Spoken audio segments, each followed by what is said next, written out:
নমস্কার বন্ধুরা, অর্চনার কিচেনে আপনাদের সবাইকে স্বাগত। আজকে চলে এসেছি একটা সুন্দর রেসিপি নিয়ে। রেসিপিটা হলো দই পটল।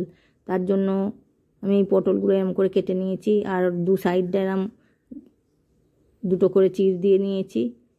আর উনানে কড়াই বসিয়ে দিয়েছি, আর দিয়ে দিচ্ছি 3-4 চামচের মতো সর্ষের তেল।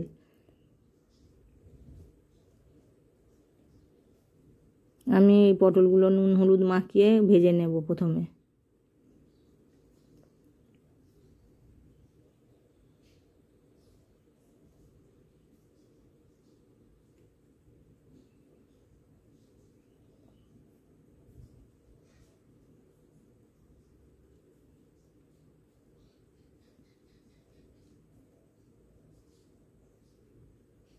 পটলগুলো কড়াইয়ে দিয়ে একটু ভালো করে নেড়ে চেড়ে নিয়ে, আর আঁচটা কমিয়ে দিয়ে ঢাকনা চাপা দিয়ে আমি 2 মিনিটের মতন ভেজে নেব।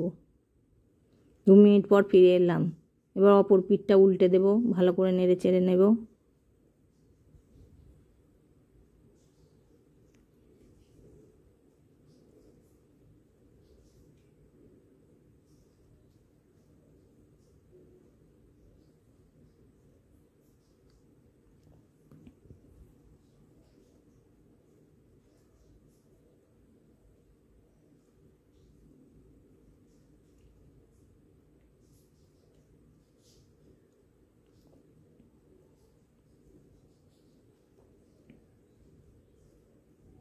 আবার 2 মিনিটের মতন ঢাকনা চাপা দিয়ে রাখবো। এবার একটা জিরে, আদা, জিরে, ধনে আর কাঁচা লঙ্কা বেটে নেব। আর আর কাজু বাদাম আর আমন্ড ভিজিয়ে রেখেছিলাম, ওগুলোও বেটে নেব। 2 মিনিট পর আবার ঢাকনা চাপা খুলে নেড়ে দেব পটলগুলো।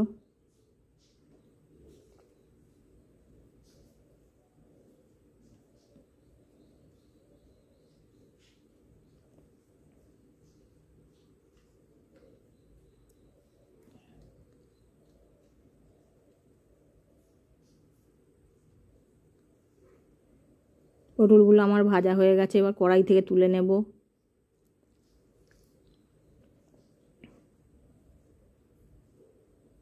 এবার ওই কড়াইতে আরও 2 চামচের মতন সর্ষের তেল দিয়ে দিলাম, আর দিয়ে দেব জিরে ফোড়ন, আর দিয়ে দেবো একটা শুকনো লঙ্কা, আর দিয়ে দেবো 2টো তেজপাতা।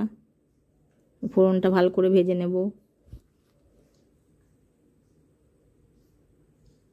এবার যে আদা, ধনে, জিরে আর কাঁচা লঙ্কা বেটেছিলাম, ওই মশলাটা দিয়ে দেব। তার সঙ্গে বাটিটা ধুয়ে একটু জলও দিয়ে দেব, আর দিয়ে দেবো একটু হলুদ গুঁড়ো,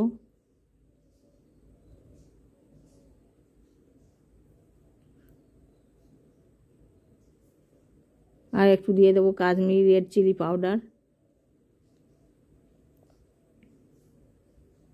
মশলাটা ভালো করে নেড়ে চেড়ে নিলাম, আর দিয়ে দেবো একটা একটু মানে মাঝারি সাইজের একটা টমেটো ছোটো ছোটো করে কেটে রেখেছিলাম, সেইটা দিয়ে দিলাম। ভালো করে মশলার সঙ্গে কষিয়ে নেব।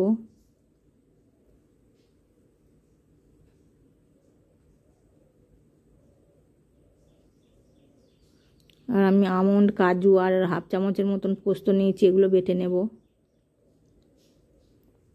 মশলাটা আমার কষানো হয়ে গেছে। আবার দিয়ে দেবো 1 কাপ আমি টক দই রেখেছিলাম, সেই দইটা আমি মিশিয়ে দেব।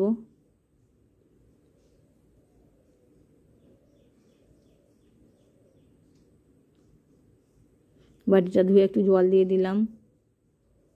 এবার ভালো করে টক দইটার মশলার সঙ্গে মিশিয়ে দিলাম। এই সময় ফ্লেমটা কম আঁচে রাখতে হবে, নাহলে দইটা কেটে যাওয়ার সম্ভাবনা আছে।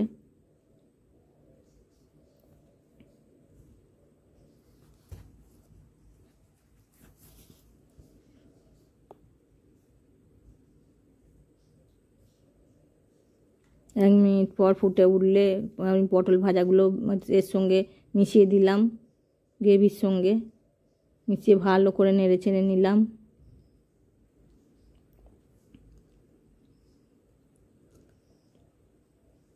এবার দিয়ে দেবো কাজু, আমন্ড আর পোস্ত বাটা।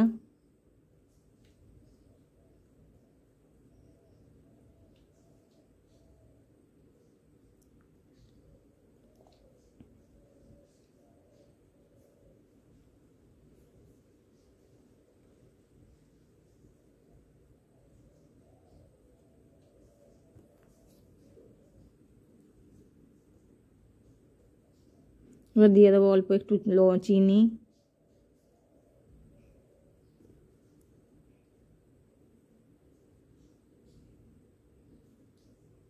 এবার খুন্তি করে ভালো করে নেড়ে চেড়ে নেব।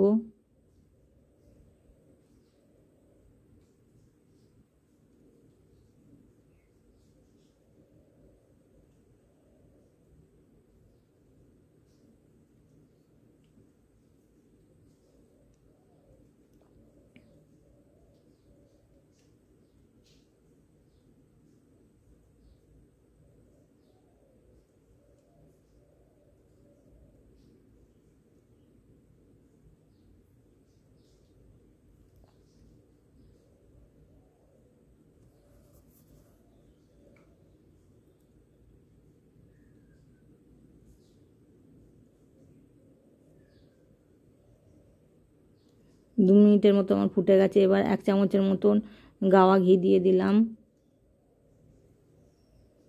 এবার দিয়ে দেবো একটু গরম মশলার গুঁড়ো।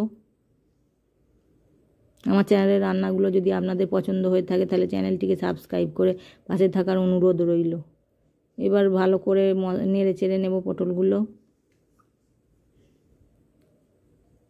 রান্নাটা আমার প্রায় শেষ হয়ে এসেছে। 1 মিনিটের মতন ভালো করে ফুটিয়ে নিয়ে এটা আমি প্লেটে সার্ভ করে নেব।